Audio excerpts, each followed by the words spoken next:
Bem, meus irmãos, cumprimento a todos com a paz do Senhor. Amém. Graças ao bondoso Deus. Também vou deixar aqui uma mensagem para a amada igreja. Vamos meditar no texto que se encontra em Hebreus. Abra sua Bíblia, acompanhar comigo.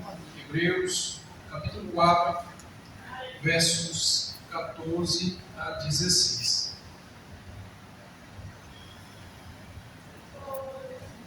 Graças a Deus, mas o culto que nós prestamos a Deus, não é verdade?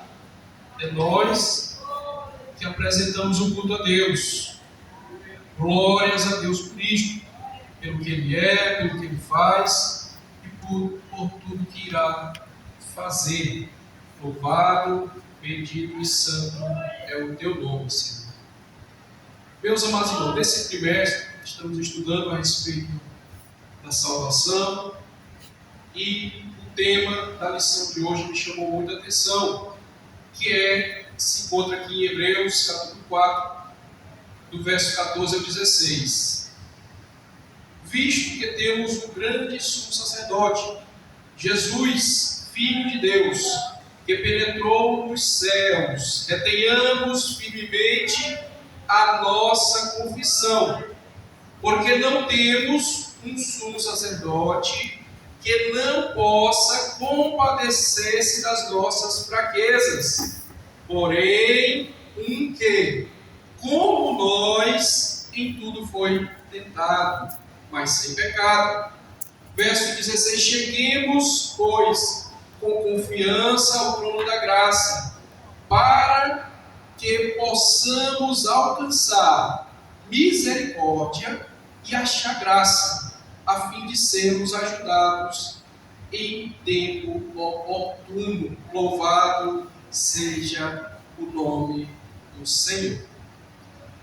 Quando o escritor aos Hebreus escreveu, escritor incerto, não se tem registrado na história quem o assim fez, mas quando ele fez, ele tinha um propósito, que era de conectar o conhecimento dos judeus, que eles tinham da lei, com a graça de Deus em Cristo Jesus. E ele vai do início ao fim, fazendo esta comparação. Olha, antes Deus determinou, e assim foi feito, que tivéssemos sacerdotes. E agora em Cristo, Cristo é o nosso sumo sacerdote. E ele vai dizer: olha, antigamente, por determinação de Deus, Deus disse que sacrificaríamos os animais, representando ali o nosso pecado, para que nós que cometemos o ato contra Deus, soubéssemos que o nosso erro, ele custa uma vida. Não era a de quem errava, era a do animal. E o animal inocente ainda por cima. O inocente padecia pelo meu erro, pelo nosso erro. Então Deus assim determinou e assim foi feito. Aí agora ele vem a Cristo Jesus e diz: olha, Cristo agora, ele não oferece um animal, porque ele é o próprio Cordeiro de Deus. E é isso que João entendeu. Quando João olha para Jesus, apontando a Cristo que vinha a ele, diz: eis o Cordeiro que Deus nos dá. Eis o Cordeiro de Deus. Se antes era nós que apresentávamos um cordeiro, agora é Deus que está dando o quê? Um cordeiro para o sacrifício. Louvado seja o nome do Senhor. E assim ele vai todo o livro de Hebreus, apresentando que a lei mostrava algo futuro, que era Cristo Jesus. Agora eles não mais deveriam atentar para os ritos da lei, mas deveriam estar o quê? Atentos em Cristo.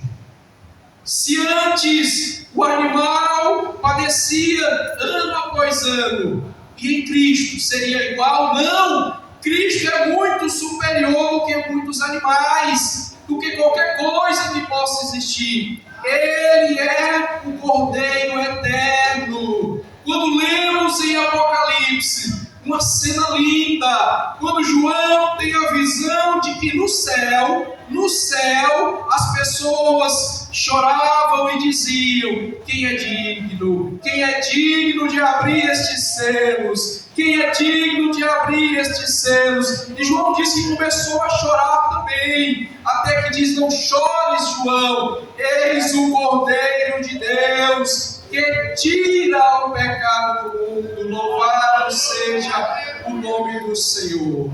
Então, quando eles imaginavam que o sacrifício de animais os tornava puro, agora veio o escritor aos Hebreus, apresentando que, ei, isto que era feito anualmente, não há mais necessidade, pois agora Deus tem nos dado o seu Cordeiro perfeito, Jesus Cristo, que padeceu uma vez para a remissão dos meus pecados. Louvado seja o nome do Senhor.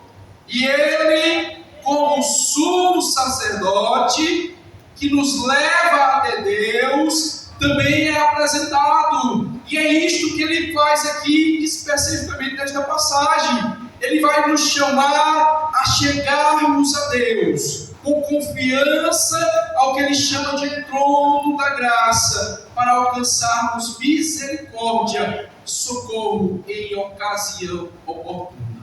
A maioria dos preceitos que as pessoas ensinavam, ou ao longo do tempo continuam dizendo, elas apresentam que ao homem deve sacrificar-se para ser agradável a Deus.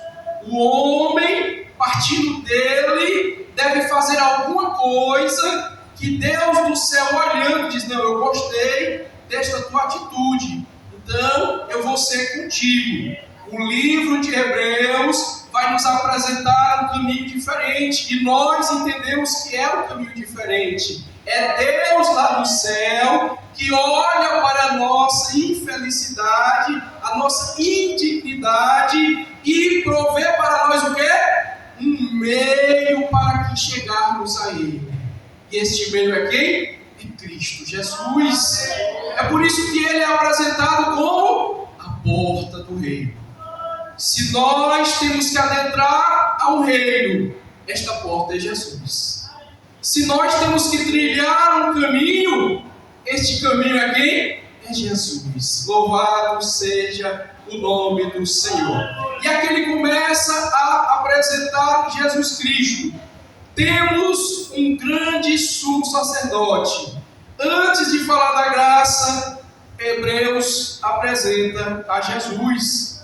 No Antigo Testamento, tínhamos o sacerdote que representava as pessoas diante de Deus. Apenas o sumo sacerdote entrava no Santo dos Santos uma vez por ano. Era necessário oferecer sacrifícios repetidamente. Agora, com Cristo, isto não acontece mais. O nosso Senhor, Ele não encobre o nosso pecado. Se tinha um conceito que o livro de Hebreus vai trazer, é que o sangue de animais, ele não pode tirar o pecado. Aquilo apontava para uma ação de Deus, que era o sacrifício de Cristo. Agora, em Cristo, o nosso sumo sacerdote também, ele não encobre o nosso pecado. Ele faz o quê?